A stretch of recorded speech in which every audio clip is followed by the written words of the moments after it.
السلام علیکم، کیسے ہیں آپ سب؟ امید کرتا ہوں آپ سب ٹھیک ٹھاک ہوں گے۔ یا اللہ جو بیمار ہے انہیں شفا عطا فرمائے۔ میرا نام ساحل خان ہے، میں پاکستان سے بلونگ کرتا ہوں۔ آج کی کہانی ہے گجرات سے ملتان جانے والی ایک ٹرین کی کہانی۔ کیا آپ کے ساتھ کبھی سفر میں ایسا ہوا ہے کہ آپ کو اچانک کوئی دکھے اور بعد میں وہ غائب ہو جائے؟ تو یہ کہانی ہمیں ملتان سے امینہ نے سینڈ کی ہے۔ تو چلے شروع کرتے ہیں آج کی کہانی۔ میں گجرات سے ملتان جا رہی تھی۔ شام کے 5 بج چکے تھے۔ ٹرین لیٹ تھی۔ ویسے تو ٹرین 4 بجے تک اسٹیشن پہ پہنچ ہی جاتی ہے، لیکن آج بارش کی وجہ سے ٹرین پورا 1 گھنٹہ لیٹ تھی اور ابھی بھی ٹرین کا کچھ اتا پتہ نہ تھا۔ انتظار کرتے کرتے 1 گھنٹہ ہو چکا تھا۔ سردیوں کا موسم تھا، دن چھوٹے اور راتیں لمبی۔ یہی وجہ تھی کہ صرف 5 ہی بجے تھے اور رات ہو گئی تھی۔ میں نے ملتان کا ٹکٹ لیا اور ویٹنگ روم میں بیٹھ گئی۔ ویٹنگ روم میں صرف ایک عورت، 2 آدمی اور ایک 6 سے 7 سال کا بچہ تھا۔ ان میں سے ایک عورت، آدمی اور بچہ ایک ہی فیملی سے تھے، جبکہ ایک آدمی اکیلا سفر کر رہا تھا۔ وہ دکھنے میں 45 سے 50 سال کا لگ رہا تھا۔ باہر بہت تیز بارش ہو رہی تھی، اندھیرا اور سردی بڑھتی جا رہی تھی۔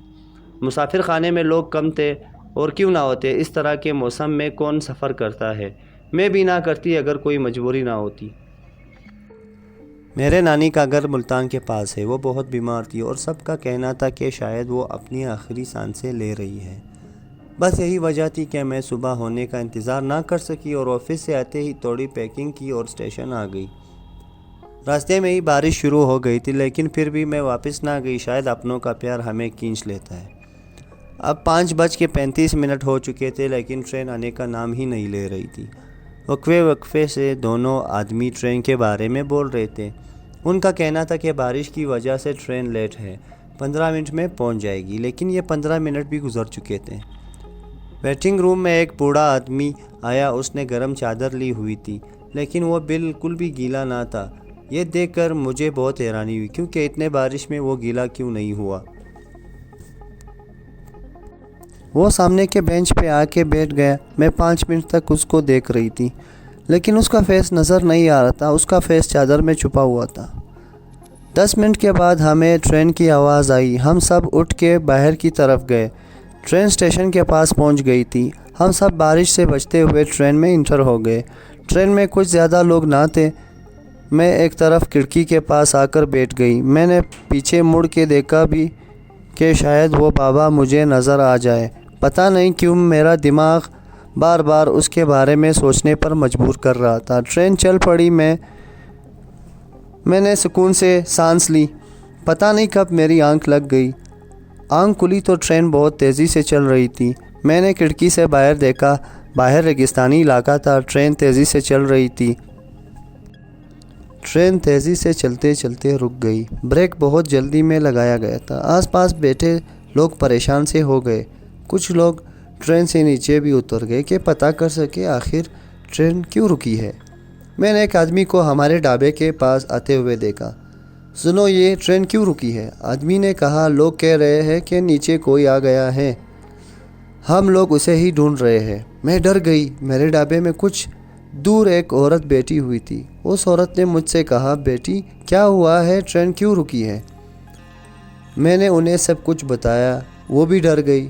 پورے ٹرین میں ایک ڈر سا بیٹھ گیا تھا۔ میرے سامنے وہی بوڑھا آدمی بابا آ کے بیٹھ گیا۔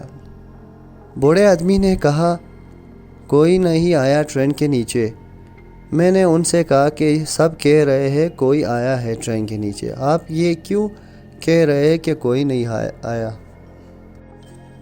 بابا نے کہا، یہ سب ملے ہوئے ہیں، ڈرامہ کرتے ہیں۔ میں نے کہا کہ کون کر رہا ہے ڈرامہ؟ بابا نے کچھ سال پہلے کی کہانی بتائی۔ ٹرین کی لائٹس کم ہو گئی۔ اب وہ بابا جی بیٹھے ہوئے نظر نہیں آ رہے تھے، لیکن ان کی آواز سنائی دے رہی تھی۔ انہوں نے کہا، یہ تب کی بات ہے، یہ علاقہ اسی طرح ہی ویران تھا۔ یہاں سے کچھ دور ایک گاؤں تھا۔ وہاں ایک بوڑھا بابا اور اس کی بیوی اور ایک بیٹا تھا، اور بہت غریب آدمی تھا۔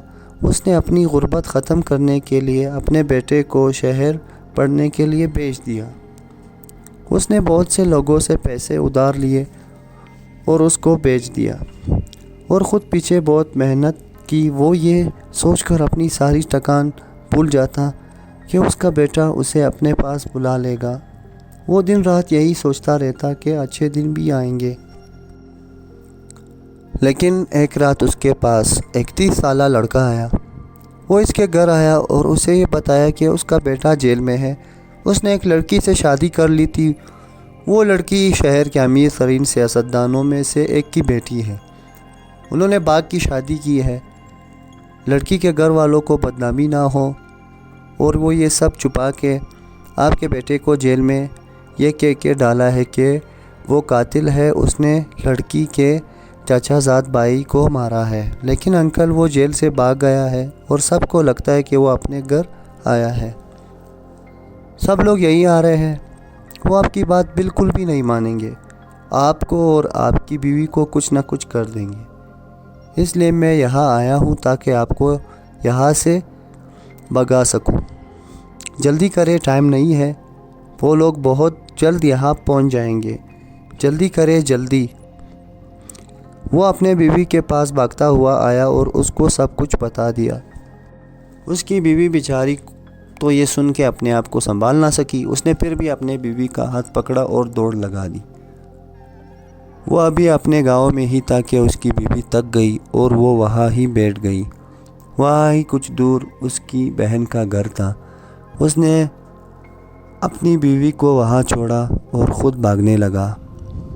وہ بہت بھاگا، یہاں تک کہ وہ اپنے گاؤں سے بہت دور آ گیا۔ وہ ٹرین کے پٹریوں کے ساتھ ساتھ بھاگ رہا تھا۔ اس سے ٹرین کی آواز سنائی دی۔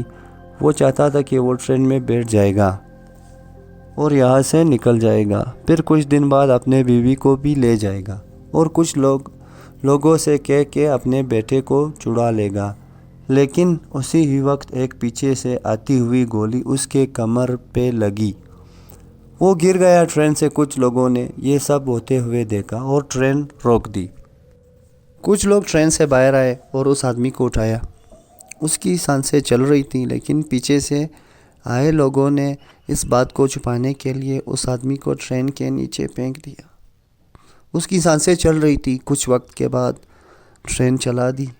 میں نے اف کرتے ہوا بابا جی کو کہا کہ اس کی بیوی اور بیٹے کا کیا ہوا؟ بابا نے کہا اس کی بیوی نے پھانسی لے لی، اس کے پاس کھانے تک کے پیسے نہ تھے، اس کو زندہ رہنے سے زیادہ مرنا آسان لگا۔ اس کا بیٹا جیل سے بھاگ کے کسی دوسرے شہر چلا گیا تھا۔ 1 سال بعد وہ گھر آیا تو نہ گھر تھا نہ ماں باپ۔ وہ بہت دکھی ہوا، لیکن وہ کر بھی کیا سکتا تھا؟ وہ واپس اپنے شہر چلا گیا اور اپنے بیوی سے ملنے گیا تو اس کو اسی کے گھر کے باہر ہی گولی مار دی گئی۔ میں بہت دکھی ہو گئی۔ بابا جی وہ کون تھا؟ آپ اس کو کیسے جانتے ہیں؟ انہوں نے اپنا ہاتھ آگے کیا، اس پہ بہت زیادہ زخم تھے اور وہ میری طرف دیکھ کر ہنسنے لگے۔ اتنے میں ٹرین کی لائٹس پوری طرح سے جل گئی، پوری ٹرین میں روشنی ہو گئی اور جب میں نے سامنے بابا جی کی سیٹ پہ دیکھا تو وہاں بابا جی نہیں تھے۔ میں بہت زیادہ ڈر گئی اور اچانک میری آنکھ کھل گئی۔ میں ابھی تک خواب دیکھ رہی تھی۔ مجھے اس بات پہ یقین نہیں آ رہا تھا۔ مجھے ایسا لگ رہا تھا کہ یہاں اصلی میں سب کچھ ہوا ہے۔ میں نے واچ دیکھی تو پتہ چلا کہ میرے 4 گھنٹے ہو گئے ہیں مجھے سوتے ہوئے۔ میرے دماغ میں اس بابا جی کے بارے میں خیالات چل رہے تھے۔ شاید اسی وجہ سے مجھے یہ خواب آیا۔ کچھ وقت ہی گزرا ہوگا کہ میرا اسٹیشن آ گیا۔ میں ٹرین سے اتر گئی۔ میں نے اسٹیشن سے باہر نکلتے ہوئے دیکھا کہ وہ بابا جی میرے سامنے سے گزرے۔ ان کے ہاتھ بالکل اسی طرح تھے جیسے میں نے خواب میں دیکھے تھے۔